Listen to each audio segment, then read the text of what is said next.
آج روبرو میں ہم ایک ایسی شخصیت کے ساتھ ہیں جس سے ملنا، جس سے باتیں کرنا ایک نیا تجربہ ہے۔ وہ نیا تجربہ اس لیے ہے کہ ابھی بالکل حال میں 2018 میں آپ کے ناول روزن کے لیے آپ کو ساہتیہ اکیڈمی ایوارڈ سے نوازا گیا ہے۔ آپ ہیں رحمان عباس، آپ کا اسٹوڈیو میں استقبال ہے۔ شکریہ۔ رحمان صاحب، لکھنے والے کے لیے ادارے کا نام اہم نہیں ہوتا، لیکن جو مصنف ہوتا ہے اس کے لیے اپنی وہ تخلیق جس پر اسے نوازا جا رہا ہے، اس کے حوالے سے اس کی رائے پر کیا اثر پڑ سکتا ہے؟ اگر روزن آپ نے لکھا، ہم پہلے اسے پڑھ چکے ہیں، اور ہمیں یاد ہے کہ آپ پچھلی دفعہ جب تشریف لائے تھے اردو سروس میں جی تو ہم نے آپ سے اس ناول کے حوالے سے بھی گفتگو کی تھی۔ جی تو اس ایوارڈ کے بعد آپ کے اپنے ناول کے بارے میں رائے میں کوئی تبدیلی آئی ہے؟ بالکل نہیں۔ میری جو رائے ہے ساہتیہ اکیڈمی کا انعام، اس کی توثیق ہے، اس کے علاوہ اور اس سے زیادہ تو کچھ نہیں ہے۔ یہ بتائیں کہ جیسے اردو میں ابھی بھی ناول زیادہ لکھے جا رہے ہیں، افسانے بھی لکھے جا رہے ہیں، لیکن جتنے اہم لوگ ہیں ان میں زیادہ تر اپنے ناول کے سبب جانے جا رہے ہیں، تو کیا یہ ناول کا ریوائول ہے جس میں آپ خود بھی شامل ہیں، اور مشرف عالم ذوقی بھی ہو سکتے ہیں، خالد جاوید بھی ہو سکتے ہیں، حسین الحق بھی ہیں، اشفاق صاحب بھی ہیں، تو اس ریوائول کے پیچھے کیا اسباب آپ کو اس احیا کے پیچھے نظر آ رہے ہیں؟ یہ جو آپ کا سوال ہے، اس کا جواب تھوڑا سا تفصیل طلب ہے۔ یقیناً آپ پوری تفصیل کی گنجائش ہے۔ پہلی بات تو یہ ہے جس کا دار و مدار مطالعے پر نہیں بلکہ غلط فہمی پر ہے۔ غلط فہمی یہ ہے کہ ہمارے یہاں گزشتہ 18 برسوں میں زیادہ ناول لکھے گئے ہیں۔ مجھے لگتا ہے کہ اس غلط بات کی غلط تشہیر کرنے میں بہت زیادہ رول یونیورسٹی کے پروفیسروں کا اور ہمارے ناقدین کا ہے۔ میں ابھی ایک کتاب جو ترتیب دے رہا ہوں 21ویں صدی میں اردو ناول، میرے مطالعے میں یہ بات آئی ہے کہ 21ویں صدی میں ہمارے یہاں کل ملا کر 30 ناول نہیں لکھے گئے ہیں۔ جی، ناول کس کیٹیگری کے ہیں، وہ ناول لسانی اور علمی سطح پر کیا معنی رکھتے ہیں، یہ تو الگ بحث ہے۔ جی، مجموعی طور پر ہمارے یہاں جو سرگرم ناول نگار ہیں، جو 10-12 ہیں، ان کے کل ملا کے 30 کے آس پاس ناول شائع ہوئے ہیں۔ ہم صرف ہندوستانی اردو ناول کی بات کر رہے ہیں، تو یہ ناول بہت کم ہے۔ پچھلے دنوں جرمنی کی ایک آتھر آئی تھی اور وہ بڑے ادارے کے انچارج بھی ہیں، ان سے میں نے پوچھا تھا کہ آپ کے یہاں کتنے ناول لکھے جاتے ہیں، اور ان کے ڈپارٹمنٹ میں سال بھر میں کم از کم 80 ناول آتے ہیں۔ صرف ان کے ڈپارٹمنٹ میں آتے ہیں۔ جی، اور جرمنی بھر میں 400-500 ناول سال بھر میں آتے ہیں، لکھے جاتے ہیں اس زبان میں۔ ہندی میں مجھے لگتا ہے کہ سال بھر میں 100-200 ناول لکھے جاتے ہوں گے۔ تو عام طور پر اتنے ادیب اس سرگرمی میں ہیں جو ناول لکھتے ہیں، ناول پڑھتے ہیں، ناول کی ڈیبیٹ کو آگے بڑھاتے ہیں۔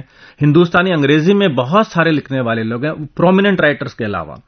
اردو میں 12-15 لوگ جو لکھ رہے ہیں، لیکن ان میں سے اگر ہم کہیں پرومیننٹ رائٹر کون ہے تو 3-4 لوگ ہی ہوں گے، لیکن اس کے علاوہ جو لکھ رہے ہیں وہ بھی بہت کم ہے۔ تو اردو میں مجھے لگتا ہے کہ ناول کا ڈسکورس بھی ابھی محدود ہے، ناول لکھے بھی کم جا رہے ہیں، اور اچھے ناول تو واقعی بہت کم لکھے جا رہے ہیں۔ پھر ہمارے یہاں ایک مسئلہ اور یہ ہے کہ ہمارے یہاں نظریاتی ناول کو خالص ناول کے طور پر پیش کیا جا رہا ہے، وہ بھی ناول کے ارتقاء میں ایک دشواری ہے، اس پر کبھی اور بات کریں گے۔ لیکن مجموعی صورتحال یہ نظر آتی ہے کہ اردو میں ابھی ناول پر بہت سارا کام کرنا چاہیے، جو حکومت کے ادارے، جو پرائیویٹ ادارے، ان سب کو مل کے کرنا چاہیے۔ نظریاتی ناول کا بھی آپ نے ذکر کیا ہے، اس سے آپ کی مراد کیا ہے؟ نظریاتی ناول سے میری مراد یہ ہے کہ ترقی پسند تحریک کو نظریاتی طور پر کمزور کرنے کی نیت سے ہمارے یہاں جدیدیت، اور وہ جدیدیت جو انگریزی کی جدیدیت نہیں ہے، شاعری کے حد تک تو ہمیں جدیدیت کی ضرورت اس لیے نہیں ہے کہ ہماری شعری روایت بذات خود بہت جدید ہے، یعنی غالب سے جدید شاعر آپ کو کہیں نہیں ملے گا دنیا کی کسی زبان میں اس وقت جب غالب اپنے طور پر اپنی شاعری کر چکا ہے، ایون میر۔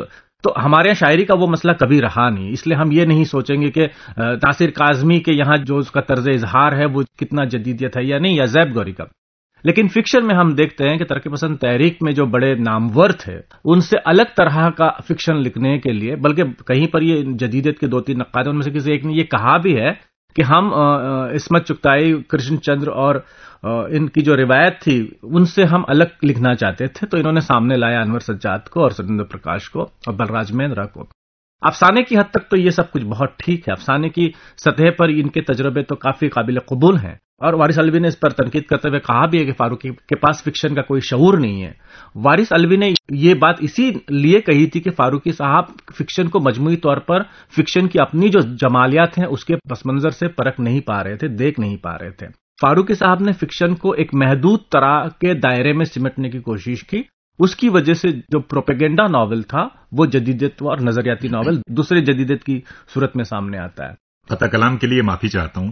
آپ کی باتوں سے ایسا ظاہر ہوتا ہے کہ کوئی ایک شخص اتنا طاقتور ہو سکتا ہے ادبی طور پر کہ اس کے حساب سے ادب تخلیق کیا جانے لگے. یہ اپنے آپ میں تنقید کی حکمرانی کا ایک بالکل ہے تصور بالکل ہوا ہے. اور بات یہ ہے کہ جب ایک ملک، اور ہم نے یورپ کی کئی کنٹریز کو دیکھا ہے، یورپ کے کئی ممالک کو دیکھا ہے، ایک شخص نظریاتی طور پر اتنا طاقتور پیدا ہوتا ہے کہ وہ ملک کی پوری عوام کو اپنی آئیڈیالوجی سے کئی برسوں تک اندھا کر کے رکھ دیتا ہے. جرمنی کی مثال ہے، اٹلی کی مثال ہے. سیاست میں تو ایسی بہت ساری مثالیں ہیں، لیکن ادب کی سیاست نہیں، مسئلہ سیاست اور ادب کا نہیں ہے، مسئلہ لوگوں کا ہے. لوگوں کو اندھا کیا جا سکتا ہے، لوگوں کی آنکھوں پر نظریاتی پٹھی باندھی جا سکتی ہے. سوویت رشیا کی مثال آپ کے پاس ہے. سابق سوویت یونین میں اتنے سارے ممالک کے اتنے لاکھوں اربوں لوگوں کو ایک نظریے کا غلام بنا دیا گیا تھا. چائنا کی مثال آپ کے سامنے بہت قریب کی ہے. اگر ہم ادب کی سماجیات کے حوالے سے بات کریں تو آپ کی بات بالکل صاف ہے اور سمجھ میں آتی ہے، لیکن اسی پس منظر میں نہیں، بات ادھوری رہ گئی ہے. تو جب سیاست اور ایک شخص اپنے نظریے کی تبلیغ کے ذریعے سے پورے ملک کو اپنے نظریے کا غلام یا اس نظریے میں قید کر سکتا ہے، ادب میں بھی ایسا ممکن ہے. ترقی پسند تحریک کے ماتحت جو ادب لکھا گیا اس میں بھی تو وہی ہوا نا. جو پروپیگنڈا تھا، پارٹی پروپیگنڈا تھا، وہ پروپیگنڈا ہم پورے ادب میں دیکھتے ہیں. نہیں، یہ کسی بھی ادیب کے لیے، کسی رائٹر کے لیے، چاہے وہ فکشن لکھتا ہو، شاعری کرتا ہو، کیا یہ ممکن ہے کہ وہ کسی شخص سے اتنا متاثر ہو جائے کہ وہ اس کے تقاضوں کے حساب سے ادب لکھنے لگے اور پھر اس کی اپنی شخصیت، اس کا اپنا ٹیلنٹ، اس کی اپنی تخلیقیت، تمام چیزیں پسے پشت چلی؟ کم از کم پچھلی صدی میں یہ منظر ہم نے دیکھا ہے جب بہت ساری زبانوں کے بہت سارے ادیب نظریات کے غلام ہوئے تھے. اس کا اثر آخری جو اس کی باقیات بچی ہیں وہ ہمارے یہاں جدیدیت کی صورت میں بچی ہیں. آپ نقاد کی بتائی گئی ادب کی تعبیر کے ماتحت ادب لکھتے ہیں. جو بھی ایسا کرے گا وہ اپنی ادب کی جو جمہوریت ہے یا ادب کی آزادی ہے اس کو گروی رکھے گا. مجھے لگتا ہے وہ ادیب جس کا اپنا ضمیر زندہ ہے، وہ ادیب جس کی اپنی آنکھیں کھلی ہوئی ہیں، اس کو یہ زیب نہیں دیتا کہ وہ کسی بھی طرح کے تنقیدی احکام کی فرما برداری کرے. دیکھیے، ادب اور فن کا جہاں تک معاملہ ہے تو جو بھی فنکار ہوتا ہے اور ادیب ہوتا ہے وہ نظریاتی حد بندیوں سے کافی بلند ہوتا ہے. اگر بلند ہونا ہی چاہیے، اگر آپ نہیں تخلیق کر ہونا ہی چاہیے. اگر آپ نظریے کے تحت لکھ رہے ہیں تو آپ نے اپنے آپ کو گروی رکھ دیا ہے. بالکل. اور یہ بتائیں کہ یہ نظریات کی دھار اب کند پڑی ہے یا شخصیات نہیں ہیں جو اس طرح کمانڈ دے کر اسپِ تازی کی طرح دوڑا سکیں ادب کو؟ ابھی کیا صورتحال ہے؟ ابھی آپ کا موجودہ صورتحال یہ ہے کہ ہمارے ہاں اردو میں جو ترقی پسند تحریک تو اپنے طور پہ ختم ہو گئی، اس کے بعد جدیدیت کی تحریک آئی، وہ بھی کسی حد تک ختم ہو گئی، حالانکہ اس کے تھوڑے بہت اثرات باقی ہیں، لیکن کچھ ہو نہیں پایا. مجھے لگتا ہے کہ 21ویں صدی کا جو اردو ناول ہے یا اردو ادب ہے وہ کافی آزاد ہے. یہاں جو ناول آئے ہیں پچھلے 2-3 برسوں کے، چاہے وہ حسین الحق کا ناول ہو، نور الحسنین کا ناول ہو، خالد کا دوسرا ناول ہے، عبدالصمد کے ناول ہیں، پیغام صاحب کا جو پلیتا ناول ان کے انتقال سے 1-2 سال پہلے آیا تھا، ایون جو نئے لڑکے ہیں، ان سب کے ناولوں کا آپ اگر ایک اسٹڈی کریں گے تو آپ کو یہ نظر آتا ہے کہ یہ ناول کسی بھی نظریے کے تحت نہیں لکھے گئے ہیں. یہ ناول ان افراد کا یہ جو جس طرح سے زندگی کو دیکھ رہے ہیں کنٹمپرری ہندوستان میں اور سوشو پولیٹیکل جو چینجز ہیں یا جو منظرنامہ ہمارے ملک کا، اور اس منظرنامے میں انسان کی جو کیفیات ہے، باطنی کیفیات ہے یا نفسیاتی کیفیات ہے، یہ ناول نگار اور ان کے ناول بغیر کسی آئیڈیالوجی کے ان مسائل کو سمجھنے کی کوشش کر رہے ہیں. تو مجھے لگتا ہے کہ یہ تبدیلی بہت خوشائن تبدیلی ہے کہ ہم اب نظریے کے اسیر نہیں ہیں. تو آپ کے نظریے کی ڈیفینیشن میں کیا مابعد جدید مابعد جدیدیت جو نظریہ ہے وہ بھی آتا ہے؟ نہیں، مابعد جدیدیت ہمارے یہاں شاید اس کا وجود نہیں ہے. مجھے تو یہ بھی لگتا ہے کہ ہمارے یہاں جدیدیت کا بھی وجود نہیں ہے، کیونکہ جدیدیت جو فلسفیانہ اساس جس کی مغرب میں تھی وہ فلسفیانہ اساس ہمارے ملک میں پیدا ہی نہیں ہوئی. جدیدیت جس سبب پیدا ہوئی تھی مغرب میں، ہمارے یہاں ابھی وہ اسباب ہی نہیں ہیں. چنانچہ جدیدیت کے جو بیسک ایلیمنٹس ہیں یا جو کور پرنسپلز ہیں جو جدیدیت کی تنقید سے ہمارے سامنے آتے ہیں وہ ہمارے ملک میں ان کا اپلیکیشن ہی نہیں ہے. ہم جن ممالک میں رہتے ہیں یا ہم دنیا کے جس خطے میں رہتے ہیں وہاں پر زندگی یکسر مختلف ہے. ہمارا جو ذہنی ارتقاء ہے وہ مغرب کے افراد کے ذہنی ارتقاء سے مختلف ہے. ہمارا سیاسی سماجی پس منظر، ہمارے یہاں زبانوں کی جو سیاست اور زبانوں اور کلچر کا جو رچنیس ہے وہ بھی مختلف ہے. چنانچہ میری سمجھ میں تو اب تک یہ نہیں آتا ہے کہ ہمارے یہاں جدیدیت کا فلسفیانہ اطلاق کیسے ممکن ہے. جب فلسفیانہ اطلاق جس زبان پر جدیدیت کا نہیں ہے اس زبان پر مابعد جدیدیت نام کی کسی شے کا کیسے ہو سکتا ہے. میں نظریاتی بحث میں اسی لیے زیادہ نہیں جاتا کیونکہ مجھے لگتا ہے کہ نظریاتی بحث اسٹیبلشمنٹ کا حصہ ہوتے ہیں. ظاہر ہے یہ برسبیل تذکرہ یہ بات آ گئی، اور ہم آپ کے ذریعے جو ادب لکھا جا رہا ہے اس کی بھی باتیں کرنے والے ہیں. بلکہ آپ کے ایک کے بعد ایک جتنے بھی ناول منظر عام پر آئے مجھے یہ شرف حاصل رہا ہے کہ میں نے انہیں خود پڑھا ہے. یہ میری خوش نصیبی بھی ہے اور یہ سعادت مجھے حاصل رہی ہے کہ کبھی کبھی چھپنے سے پہلے بھی میں نے پڑھ لیا ہے. آپ کے ہر ناول میں ایک نیا رحمان عباس، ایک بڑا اور میچور رحمان عباس سامنے آتا ہے. تو روحزن کے بعد آپ کے ذہن میں جس ناول کا خاکہ ہے جی اس میں کون سا رحمان عباس ہمارے سامنے ہوگا؟ ہاں، یہ وہ رحمان عباس ہے جو اپنے ملک میں فضائی قوتوں کو ایک الگ رنگ میں پنپتے ہوئے دیکھتا ہے. یہ وہ رحمان عباس ہے جو ہمارے یہاں شدت پسندی کو، چاہے وہ جس گھرانے سے جس مسئلے کو لے کر آئے، اس شدت پسندی کو سمجھنا چاہتا ہے. یہ وہ رحمان عباس ہے جو اپنے ملک کی محبت کو سمجھنا چاہتا ہے، اپنے ملک کی آب و ہوا میں جو بسی ہوئی صدیوں کی تہذیب ہے اور جو اس کی میراث ہے اس کے دفاع کی کوشش کرنا چاہتا ہے. اور اس کا جو خمیر ہے کیا وہ بھی کوکن کی مٹی سے اٹھا ہے یا کہیں اور سے؟ کوکن اگر میرے ناول میں نہیں ہے تو بمبئی ہے، بمبئی نہیں ہے تو کوکن ہے. یہ دو مقامات ہیں جہاں پر میں نے اپنی زندگی کا بیشتر حصہ گزارا ہے. تو جو مین کردار ہے ناول کا وہ بمبئی کی مٹی سے ہی آئے گا، کیونکہ اس کے لیے ممکن نہیں کہ کسی اور شہر کو وہ اس طرح سے یا اس شہر کا جو پس منظر ہے تہذیبی اور تاریخی اس سے اس کی واقفیت ہو. تو کردار کی اپنی جڑیں جتنی گہری ہوں گی اسی وقت وہ اپنے وجود کو نئے ماحول میں سمجھنے کی کوشش کرے گا. چونکہ اینٹی وار ناول ہے، امن کی تلاش میں ناول ہے، اخوت کی تلاش میں ناول ہے، تمام انسانوں کو مذہب و ملت کی قید سے بالاتر ہو کر ایک انسانی فیملی کے طور پر دیکھنے والا ناول ہے. تو وہ کیریکٹر کی جڑیں اس کی تہذیب سے پیوست ہونا بہت ضروری ہے. تو بہت ممکن ہے، ابھی چیزیں طے نہیں ہیں، لیکن بہت ممکن ہے کہ وہ کردار بمبئی کا نہیں ہے تو ریاست مہاراشٹر کے کسی نہ کسی شہر سے اس کا تعلق ہوگا، اور پھر وہ پورے ملک گیر سطح پر جو زندگی ہے اس زندگی سے اس کی تاریں جڑیں گی. تو آپ نے اس ناول کا ابھی کوئی نام سوچا ہے؟ ابھی کچھ نہیں، ابھی کچھ نہیں. ابھی تو ناول کی کہانی بھی میرے ذہن میں مکمل نہیں ہے. وہ الگ الگ شکلیں بنا کر کردار خود آتا ہے، الگ الگ چھوٹے چھوٹے مناظر ہیں جو میں دیکھتا ہوں اور اب وہ ایک دوسرے میں پیوست ہوتے جا رہے ہیں. یعنی ایک سیال مادہ ہے جو ایک سطح پر بکھرا ہوا ہے اور اس کے اندر اپنی خود کی حرکی قوت ہے اور وہ سب ایک دوسرے سے ملتے جا رہے ہیں. تو ناول اپنے طور پر اسی طرح اپنی شکل بنائے گا. میرے ذہن میں نہ اس کا خاکہ ہے نہ میں خاکہ پہلے سے لکھ کے رکھتا ہوں. اگر اس ناول میں طاقت ہوگی تو وہ خود جڑے گا اور ایک تشکیل اس کی ہمارے سامنے آئے گی. رحمان عباس صاحب، آپ نے ترجمے بھی کیے ہیں جی. آپ کی جو شناسائی ہے وہ دوسری زبانوں کے ادب سے بھی ہے، بلکہ آپ نے جس طرح سے اپنے معاصر ادب کو، الگ الگ زبانوں کے ادب کو پڑھا، سمجھا اور جانا ہے، مجھے لگتا ہے کہ اس سے کئی چیزیں جو زبان کے حوالے سے ابھر کے آتی ہیں اور کنٹینٹ کے حوالے سے آتی ہیں وہ بھی آپ کے ذہن میں ہیں. تو ابھی ہمارا ادب جس صورتحال سے گزر رہا ہے، ہمارا ادب سے ہماری مراد ہے اردو کا ادب. اچھا. تو یہاں ہم دیکھتے ہیں کہ شاعری کے پرستار بہت ہیں، شعر کہنے والے بھی بہت ہیں، افسانے اور فکشن کی طرف بھی لوگ آ رہے ہیں. لیکن شاعری اور افسانے میں یا فکشن میں ایک بنیادی فرق یہ ہے کہ زبان اور اسکرپٹ کے بغیر بھی شاعری کو استعمال کیا جا سکتا ہے اور دلوں تک پہنچایا جا سکتا ہے. جی. لیکن فکشن کا معاملہ لکھے ہوئے لفظوں کا زیادہ ہوتا ہے تاکہ اس کی ترسیل بغیر پڑھے ہوئے نہیں ہو سکتی. تو زبان کے مستقبل کو آپ ادب کے مستقبل کے ساتھ جوڑ کر کس طرح دیکھتے ہیں؟ بہت سنجیدگی سے دیکھتے ہیں. دونوں چیزیں ایک دوسرے سے علیحدہ ہو کر بھی جڑی ہوئی ہیں. زبان کی ترقی نہیں ہوگی تو ادب فلرش نہیں ہو پائے گا، اور ادب اگر اچھا بھی لکھا جا رہا ہے اور اس کا پڑھنے والا حلقہ موجود نہیں ہے تو اس کی پذیرائی نہیں ہو پائے گی، وہ لوگوں کی دسترس سے باہر چلا جائے گا۔ جس زبان کا ادب لوگوں کی دسترس سے باہر چلا جاتا ہے وہ خلا میں معلق ہوتا ہے۔ تو یہ اردو ادب اور اردو زبان، ان دونوں کی جو صورتحال ہے وہ ایک دوسرے پر منحصر ہے۔ حالانکہ زبان کے ساتھ کافی سیاست جڑی ہوئی ہے، ادب کے ساتھ سیاست جڑی ہوئی نہیں ہے۔ اس کی وجہ یہ کہ ادب کی اخلاقیات الگ ہیں، زبان کی اخلاقیات، زبان کا منشا یا زبان کا جو رول ہوتا ہے کسی بھی معاشرے میں وہ الگ ہوتا ہے۔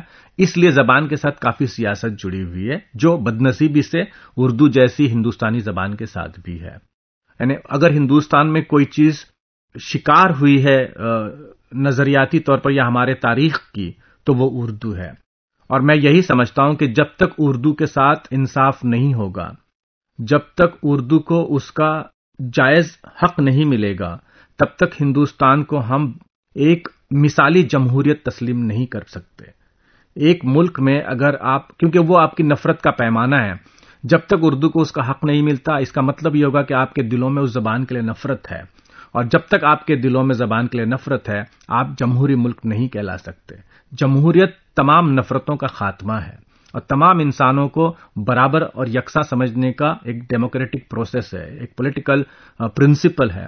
زبانیں ہزاروں برسوں تک رہتی ہیں، تو ممکن ہے اور ہمیں ہمیشہ پر امید ہونا چاہیے کہ اردو کے ساتھ جو ناانصافی ہوئی ہے، آنے والے عہد میں ہمارے جو اہل اقتدار ہیں انہیں یہ توفیق ملے کہ اردو آپ کی اپنی زبان ہے۔ اردو ایک خوبصورت دلہن کی دو آنکھیں ہیں، تو اگر آپ ایک آنکھ کو خوبصورت دیکھنا چاہتے ہیں، یہ دوسری آنکھ کو منہدم کر کے ممکن نہیں ہے۔ جی، یہ اردو اور ہندی کے حوالے سے بات تھی کہ ایک دلہن کی دو آنکھیں ہیں، کہ اگر ایک آنکھ نہ ہو تو وہ دلہن کا سارا حسن ختم ہو جاتا ہے۔ ہندی اردو کے بغیر کبھی خوبصورت نہیں ہو سکتی، نہ اردو ہندی کے بغیر، نہ اردو ہندی کے بغیر ہو سکتی۔ ابھی پچھلے دنوں ہم لوگ گفتگو کر رہے تھے، شمیم حنفی صاحب نے بھی کچھ دوسرے الفاظ میں یہی باتیں کہیں، اور جتنے بھی جو باشعور اور ذی حس لوگ ہیں وہ تقریباً ایک جیسی ہی باتیں کرتے ہیں۔ جہاں زبانوں کا مسئلہ ہوتا ہے، جہاں انسانیت کی بات ہوتی ہے، تو ان کے الگ الگ اصول نہیں ہیں، سب اسے زندہ رکھنا چاہتے ہیں، ان کے طریقے الگ الگ ہو سکتے ہیں۔ اسی طرح زبانوں کو بھی سنبھالنے اور سہیجنے اور بچانے کے طریقے ہیں۔ جہاں تک زبانوں کی صورتحال کا تعلق ہے، مجھے یہ نہیں لگتا کہ اردو اکیلی ماتوب ہے، مجھے لگتا ہے کہ وہ تمام علاقائی زبانیں، اور یہاں تک کہ اس میں ہندی بھی شامل ہے، وہ بھی کئی جگہوں پر آپ کو لگے گا کہ اس زبان کے ساتھ وہ نہیں ہو رہا ہے جو ہمیں ایک زبان کو عزت دینے کے لیے، اس سے محبت کا اظہار کرنے کے لیے ایماندارانہ طور پر کرنا چاہیے۔ صحیح ہے۔ یہ زمانہ صرف زبانوں کی برتری کا نہیں ہے۔ جب قومیں بلندی پر ہوتی ہیں تو ان کی زبان، ان کی تہذیب، سب کچھ ایک سیلاب کی طرح دوسری تمام چیزوں کو جو سامنے آ رہی ہیں بہاتی ہوئی اپنے لیے راہ بناتی جاتی ہے۔ بالکل۔ تو جس طرح انگریزی دنیا بھر میں پھیلی، اور اب بھی آپ چاہیں نہ چاہیں آپ انگریزی پڑھتے بھی ہیں، بچوں کو پڑھاتے بھی ہیں، اور اس سے آپ کی بہت ساری چیزیں ناپی جاتی ہیں، آکی جاتی ہیں، تو اس کا شکار تمام زبانیں ہوئی ہیں۔ لیکن جو زندہ زبانیں ہیں وہ سخت سے سخت صورتحال میں بھی اپنے جینے کی تراکیب ڈھونڈ لیتی ہیں اور پیدا کر لیتی ہیں۔ تو ہم اردو والے کیا ایسی تراکیب خود وضع نہیں کر سکتے، خود راستے نہیں نکال سکتے جس میں اتنے ادارے ہیں جو ہمارے لیے کام کر رہے ہیں، وہ ادارے خود اردو والوں کے ہاتھوں میں ہیں؟ ہمیں ان سے کیا کرنا چاہیے اور کس طرح اردو کے فروغ میں انہیں کارآمد ٹول کے طور پر استعمال کیا جانا چاہیے؟ تو اس میں ہماری اپنی بھی ذمہ داریاں بہت بنتی ہیں۔ تو آپ اس سلسلے میں کیا رہنمائی فرمانا چاہتے ہیں؟ ایسے اداروں کے لیے کیا پیغام دینا چاہتے ہیں؟ مجھے تو ایسا لگتا ہے کہ جو باتیں اس معاملے میں کہی جانی چاہیے تھیں وہ تو آپ نے کہہ دی کہ اداروں کو اپنا رول ادا کرنا چاہیے۔ لیکن خوشائن تبدیلی یہ بھی ہے کہ نئے عہد میں ہم دیکھ رہے ہیں کہ زبانیں اسکرپٹ سے محاورہ ہو کر ایک دوسرے کے ساتھ کمیونیکیشن کا میڈیم بن رہی ہیں۔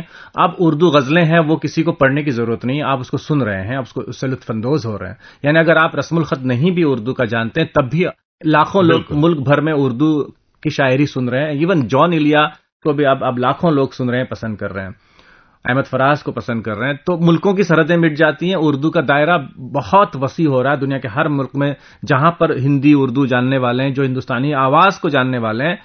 ہندوستان کی دیگر تمام زبانوں سے آنے والے لوگ ہیں جو تھوڑی بہت ہندوستانی جو سمجھ لیتے ہیں، وہ اردو کے عاشق ہیں، اردو کو پڑھ رہے ہیں، سن رہے ہیں۔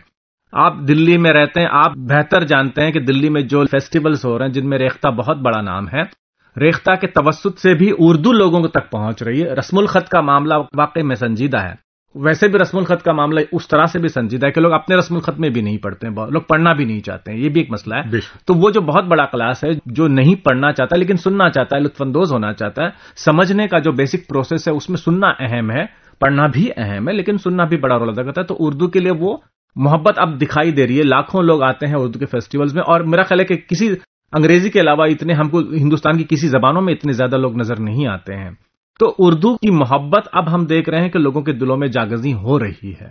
اسی طرح اگر ہمارے ادارے ایسے لوگوں تک اپروچ کرتے ہیں اور رسم الخط کا ماحول ان کو پرووائڈ کیا جاتا ہے، یا جیسے ریختہ نے تو شاید رسم الخط پڑھانے کی طرف پہل بھی کی ہے، آن لائن پیجز بھی شروع کیے ہیں، یہ جو ابتدائی چیزیں ہیں ان کو اگر ہمارے سرکاری ادارے جو اردو کی ترقی کے نام پر ہمارے یہاں اسٹیبلش ہیں یہ اڈاپٹ کر لیتے ہیں اس طریقہ کار کو، تو اور اردو کی رسم الخط کی طرف بھی لوگوں کا رجحان بڑھ سکتا ہے۔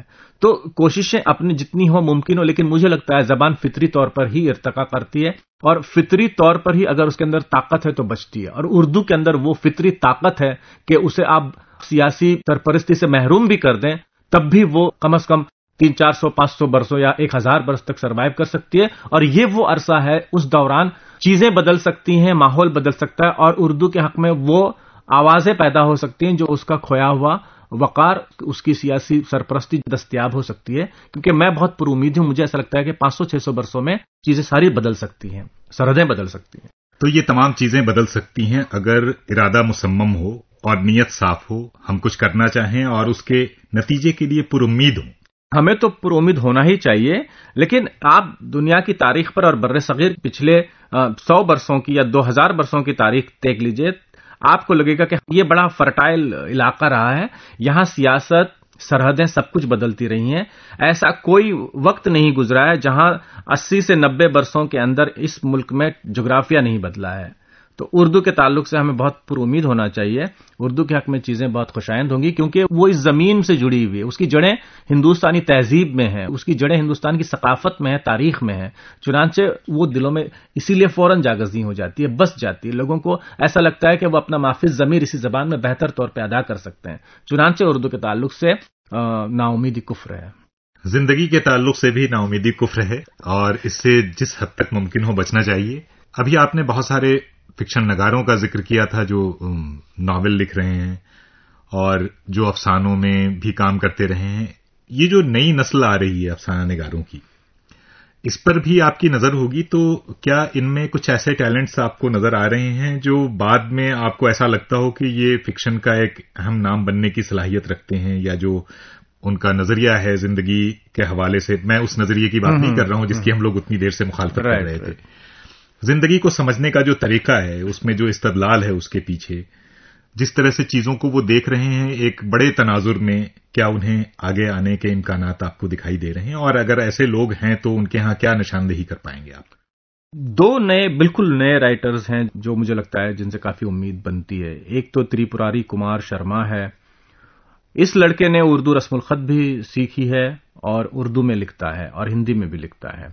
میں نے اس کے 10-15 افسانے پڑھے ہیں، اور مجھے ایسا لگتا ہے کہ اس کے یہاں دلی بیس اس کی کہانیاں ہیں، اور دلی کی جو کنٹمپرری سوشو پولیٹیکل سچویشن ہے وہ اس کو سمجھنے کی کوشش کرتا ہے۔ بمبئی میں ایک لڑکا وسیم ہے، اس کی میں نے یہاں تازہ 2-3 کہانیاں پڑھی ہیں، اور وہ لڑکا بھی کافی اچھے ڈھنگ سے اپنی کہانی بن رہا ہے۔ یہ میں نے اس لیے کہا کہ جو بہت ینگ رائٹرز اردو کے جو سامنے آ رہے ہیں، جو بالکل 25 سال کے عمر کے، بالکل نہیں پودے، اس سے پہلے والے کی جنریشن ہے، انہوں نے تو اپنا کام جتنا کرنا تھا کر لیا، اب ان کی طرف دیکھ کر زیادہ ہم کو افسردہ بھی نہیں ہونا چاہیے۔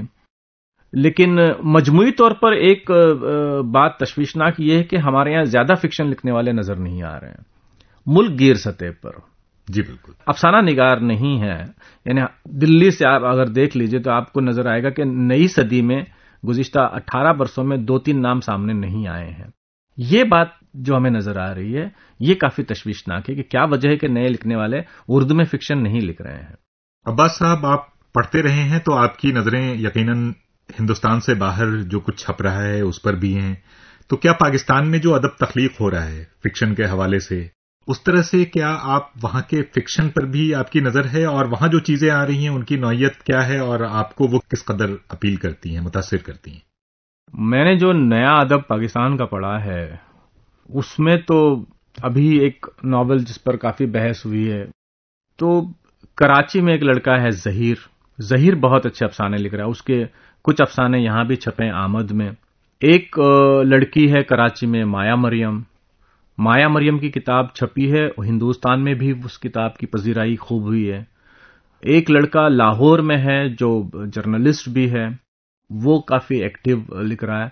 لیکن ایک تو یہ ہے کہ سوشل میڈیا کے تھرو ہم ان لوگوں کو جان رہے ہیں. کیا کوئی بنیادی فرق ہے جو یہاں لکھا جا رہا ہے؟ ابھی آپ نے ان کے بارے میں بھی بات کی، اور جو وہاں لکھا جا رہا ہے فکشن میں بنیادی فرق تو نہیں ہے، لیکن زبان و بیان جو اسالیب ہیں اس کا فرق ہے. اصل میں ادب ہر جگہ کا ایک جیسا ہوتا ہے جی، کیونکہ اصل میں ادب تو آدمی کی زندگی کو زیر بحث لاتا ہے. اس میں اس کے ساتھ اس کے ملک کے حالات کا تھوڑا بہت دخل ہوتا ہے. لیکن جو اسالیب ہیں زبان کے، یعنی جس طرح سے اردو ہمارے یہاں برتی جاتی ہے، اور پاکستان کے جو معاصر لکھنے والے ہیں، ایک تو پاکستان میں وہ کلاس تھا جو ہندوستان سے ہجرت کر کے گیا تھا، ان کی اردو ان لوگوں سے الگ ہے جو بالکل نیا لکھنے والے ہیں پاکستان میں. یا اور بھی جو دو چار لوگ جو لکھ رہے ہیں، علی اکبر ناطق جو زیادہ پرومیننٹ نام ہے، بلکہ سب سے نون نام ہے، اور ان تمام نئے لکھنے والوں میں وہ سینئر ہے. اس کا ایک ناول بھی آیا ہے. تو ان لوگوں کا زبان کا جو ٹریٹمنٹ ہے وہ ہمارے یہاں کے زبان کے ٹریٹمنٹ سے مختلف ہے. اس کے علاوہ مجھے نہیں لگتا ہے کہ کسی سطح پر کوئی فرق ہے. چلیے، مجھے لگتا ہے کہ آپ سے گفتگو کا سلسلہ اور طویل ہو سکتا تھا، لیکن آپ کی مصروفیات اور جو آپ کے دوسرے مسائل ہیں اور پروگرام کے بارے میں سوچنا، پروگرام کا وقت بھی تو ہوتا ہے، پروگرام کا وقت ظاہر ہے ہوتا ہے، لیکن پروگرام کا وقت آپ کے وقت پر بہت کچھ منحصر کرتا ہے. لیکن آپ تشریف لائے، ہمیں خوشی ہوئی، اور ہماری نیک خواہشات آپ کے آنے والے ناول کے لیے. شکریہ. ہم چاہتے ہیں کہ اس پر اگر ساہتیہ اکیڈمی ملا تو اس ناول پر آپ کو گیان پیٹ ملے ہی. بہت شکریہ. ستاروں سے آگے جہاں اور بھی ہیں، اب عشق کے امتحان اور بھی ہیں. تو ابھی تو مجھے لکھنا بہت ہے، پڑھنا بہت ہے. انعام ملتے ہیں نہیں ملتے ہیں، اصل چیز تو ہے کہ لکھنے کا سفر جاری رہے، اور ہم لکھتے رہیں اور ہم پڑھتے رہیں. بے شک. آمین. شکریہ.